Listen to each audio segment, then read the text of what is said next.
Hello and welcome back to another video from me, FPL Crusader. Today we're doing the Game Week 37 preview, the penultimate game week of the season. It's been a long slog. It's been a long slog for FPL managers. Whether your rank's good or not, it still felt like a long season.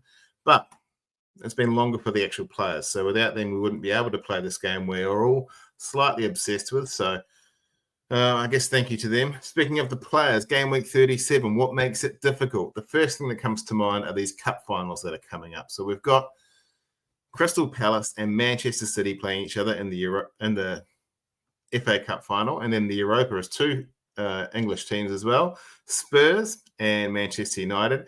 Realistically, Manchester United have to be favourites for that one. They've got the winning form in terms of finals over the last few seasons, even though both teams are absolutely tanking the league this season. One of them will be playing in the Champions League as the winner. I really think it could be Manchester United.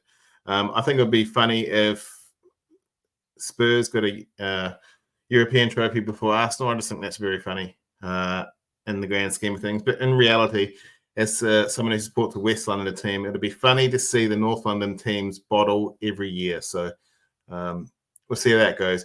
You'd have to expect Manchester United should be favourites, as I said, due to they don't have form, but due to winning ability in finals. But you never know. Hopefully, this can be a good way to send out Sonny and Ange for Spurs. Cole Palmer's playing Manchester United this week. He should do very well against them, I think. Eze and Harling's Manchester City are playing each other, which means there could be rotation for the teams that are playing them, or do they have to continue playing? We know City are not guaranteed a top 5 position, so they need to keep playing. They need to keep playing and taking each game seriously. They can't go on the beach. If I had a free hit this week in Game Week 37, this is exactly the team I'll go with. Jamie Vardy's there. It's the fairy tale, the football fairy tale for Jamie Vardy. Leicester's having another one in the space of 10 years. They won this entire competition 10 years ago. Now it's time to give Jamie Vardy his 200th goal for the club at home. It's his last home game this week. In goal for my free hit 37 team will be Pickford. They got Southampton at home, so I'm going to double up with the Everton defense with Pickford and Mikalenko. You'd really only go Cucurella at home to Manchester United if you're on a free hit. But you got to double down and try and get as many points against United as possible. Munoz might not play. We've got coverage on the bench if he doesn't, but he's in such good form that regardless of what happens in the cup final, you probably back him to get some points. And Wamo in the derby against Fulham, he always plays well against us, the bastard, and he's on pens. And we generally give away a penalty to Brentford when we play them. So expect him to get some points. Bowen's at home to Nottingham Forest. Bowen scored got a return in each of the last 4 game weeks. I don't see that as stopping, and I think Forest, I wouldn't say they're on a downturn, but their defense isn't as dominant as it used to be. Cole Palmer, home to United, as I said before, I'm expecting big things from him. And I've left Salah in here just for the sake of it. I mean, it's Salah, right? He's going for that. He's going for for Alan Shearer's record of most goal involvements in the season. I think he's 1 or 2 behind, so he wants to do that in the next 2 game weeks. Beto from Everton. He's a third Everton player at home to Southampton. He played really good against us a few weeks ago, or last week, I should say. If he gets the opportunities, I think he can do well. Against Southampton, he should get a lot of opportunities.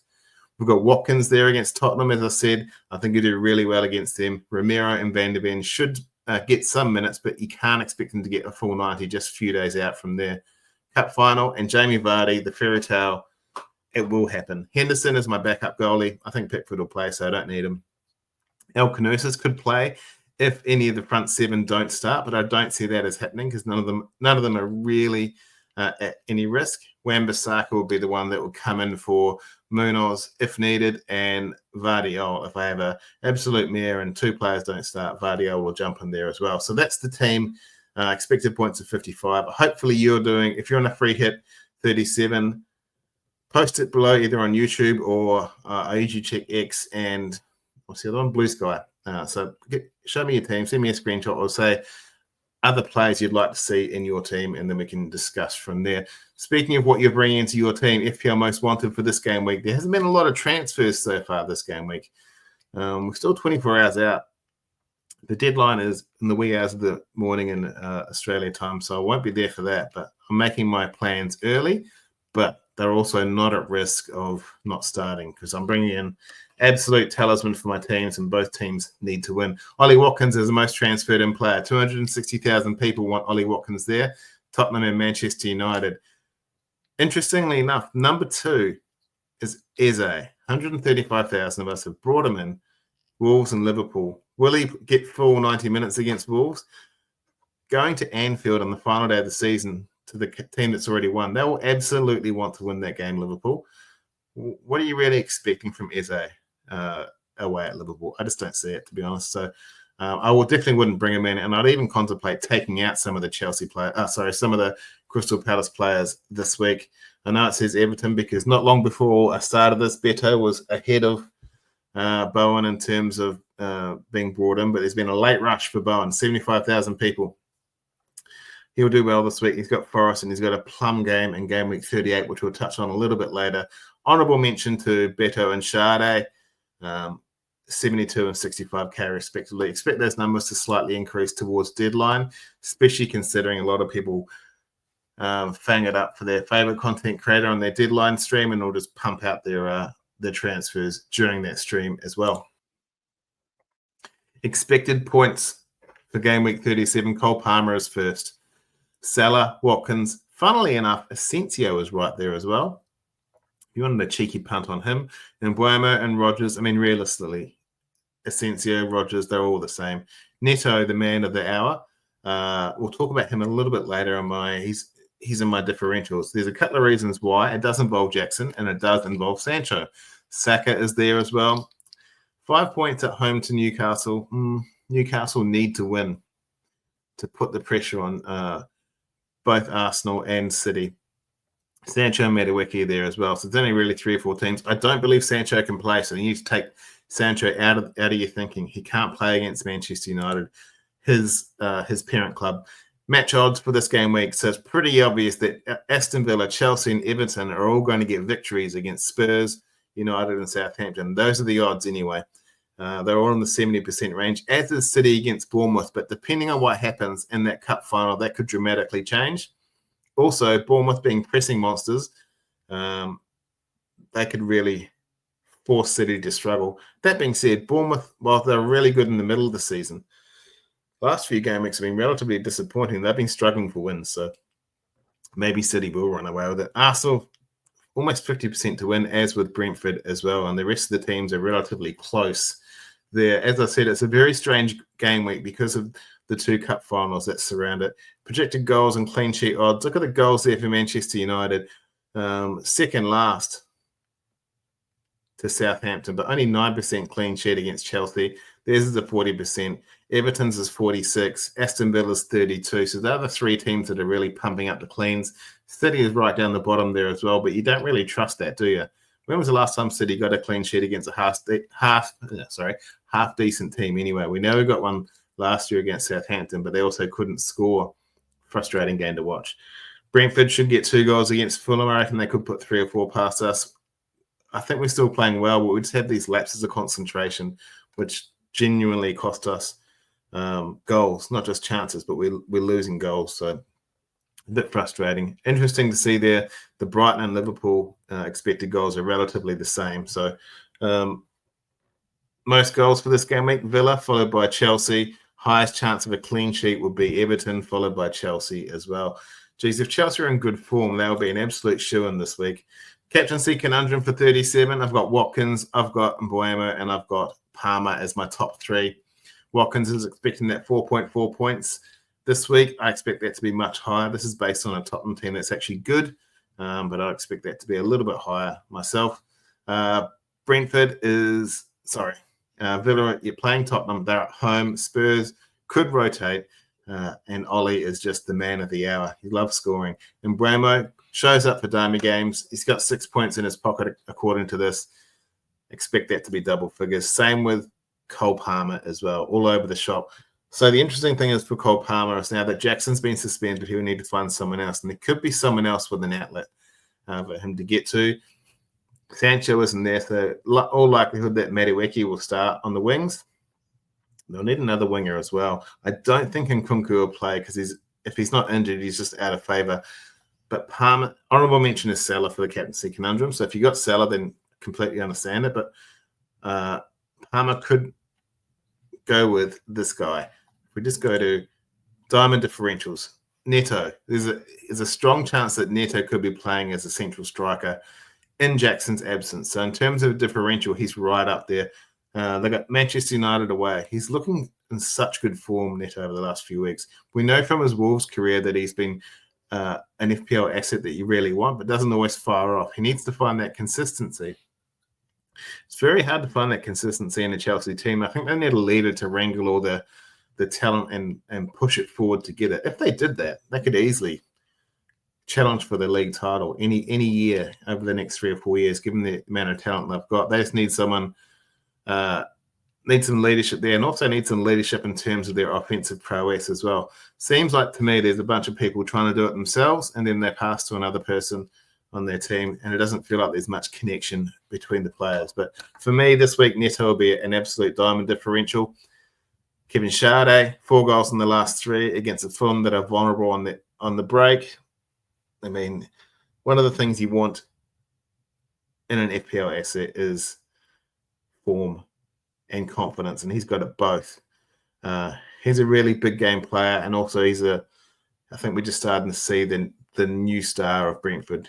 Expect Mbeumo to go in the summer, I'd expect, and maybe Worcester as well, and I can see this guy taking on the mantle of their talisman. And speaking of talisman, Jamie Vardy, 199 goals, his last home game to a promoted relegated team in Ipswich.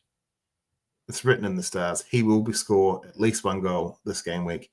If you want a 1-week punt, or if you're on a wild card or a free hit, Jamie Vardy is your man. So I skipped over this slide. I'll go back to it now. So the traps versus must-haves for this week. So the reason why I've got traps is because of those cup finals. So Eze, Mateta, Sarr, that could all be a rotation risk, especially if they win, because they'll be on a sea of alcohol for the next few weeks.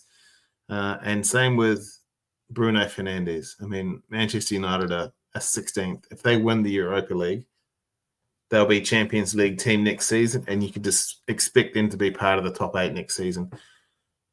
Believe in Amarim. I don't. I'm a Fulham fan. I hope they fail, but I guarantee they won't. It just feels like it's footy folklore for them to have a rejuvenated season next year. That being said, the must-haves. If you can get there, Ollie Watkins, he seems like the most popular pick. It feels like he's in great form, and I think he'll do very well. And also Cole Palmer. He can be in great form and score 0 points, but I expect him to do very well against that Manchester United team. The only thing that will stop him will be a masterclass from Slabhead, but I don't think that's really coming this week, and I expect Palmer to do very, very well. He is the first person I'm looking at in the Crusaders crosshairs for this week for my midfielders. I don't really need to say why. Manchester United and then Forest. I think he'll do well on both of those. It'll be tough at Forest at the last day. They might have something to play with, and both teams might be equal on points, so it could be an absolute shootout. But I expect Palmer to do very well. Martinelli from Arsenal, expected points is 10 there. He did very good last week against Liverpool. I expect the same at home against Newcastle. He's in good form. It was him and Saka that were supposed to come out together and absolutely destroy the league. It never really followed with him, but he's always got that talent. When he has his day, he can be absolutely devastating. So a sneaky punt for game week 38 when they've got Southampton could be on the cards there. Jared Bowen at home to Forest. He should do good again this week. 9 points, and he's got Ipswich next week. It's a no-brainer. You want him in your team. Forwards for my Crusaders crosshairs are Watkins, Wissa, and Cunha. Ollie has Tottenham and then Manchester United. It doesn't really matter what happens with Manchester United. After the final, it's a dead rubber. I mean, it's their last game at home. Don't get me wrong. They've got something to play for. If they gave a damn about the fans, I'd step up and do it, but I don't think they will. And I think Villa will be playing for a Champions League place, and I can expect them to get up for this. Brentford, they've got Fulham and Wolves. They'll be playing for a European place as well. They should win the derby, unfortunately. And against Wolves, all bets are off. Speaking of Wolves, they've got Crystal Palace away this week and Brentford at home. Expect them to do well. Cunha's last game for Wolves will be Brentford. I see a red card and maybe a hat-trick. All in the first half. How's that? That sounds good. He won't even get the 60-point bonus, but he'll still get 15 points. I think he'll do pretty well against Crystal Palace, especially considering they'll have to rotate for at least half of the game. He almost got a red card last week. His head's not really in the game, but sometimes that's when these explosive players can be the most dangerous, because if they don't have that I don't care attitude, then all of a sudden greatness comes out. I've been yapping on for a long time now. Let's have a look at some actual teams. This is my challenge team. Each week they do, for the last 4 or 5 game weeks, they've been doing the most brain-dead option of just picking a random fixture and choosing between them. This week it's Arsenal and Newcastle. And while the fixture in the game might be good, I mean, that's not trying anymore. But anyway, we've done it for 36 game weeks. I'm not going to quit now. The race for second, Arsenal are choking again. Martinelli is on form. Will Saka show up? That should say Isaac captain. So I've got Isaac and Pope from Newcastle. So hopefully Pope can get some save points. I do expect Arsenal to win this, though. That being said, I do expect Arsenal to win. I expect Pope to get some save points. And the reason why I've gone Isaac, I expect him to get a goal, but also he could be injured, so I'm not entirely sure if he will. So I might change that to Martinelli just to go for the upside. Saliba, Trippier was flagged when I did this, so Saliba was there. And Martinelli and Saka. Let's wind the clock back 2 or 3 years and see if they can hit it from both sides and hopefully get them across the line. But as we know, they love to choke. Last week, I did a filthy -4 at the end, right before deadline, when I got the news on Twitter, or I'm not going to call it X because he's a knob. I got news on Twitter that Mamouche wasn't starting, so I went Mamouche to Cunha. That ended up being a -5 transfer because Mamouche got 1 point, Cunha got 0, and I took the 4 to get it done. So there it is. So what have I done? Am I consolidating? Absolutely not. I'm doing a -4 this week. I've got Palmer in as well as Ollie Watkins, and I've got Salah and Isaac out. So that's my run for this week. I've got Pope in goal. I'm expecting save points, but maybe not the actual win. I've got Munoz at home. Question marks over whether he and Vardy will play. They've got Wolves and Bournemouth, respectively, depending on what happens in their cup finals. But I've got them playing. Murillo is away to West Ham. If they can hold them to a nil or draw, Murillo always gets those bonus points. I've got Bowen at home to Forest. We'll see how he goes there. I think he should do well. Same with Mbuemo at home to Fulham. Malin will probably need to play at home to Tottenham because of injuries in the Villa team, especially Tillemans and Ramsey. Palmer is my captain this week. At home to Manchester United, expecting big things from him. I want a 15-20 point haul to give me 40 points overall just to start the game week off. That'll be good. Thank you, Cole. Watkins is my vice captain. He's at home to Tottenham, expecting him to do well. Hopefully he can hold on to the second half when Tottenham will likely mass rotate, and then he can have his way with them. Obviously with Malin as well, they are a pretty good duo up front. Cunha's away to Crystal Palace. I think he can do well against them. It just, his temperament scares me. But enjoy the ride while you can, I guess. And Worcester at home to Fulham. He's in great form. He almost scored last week. He should have scored last week.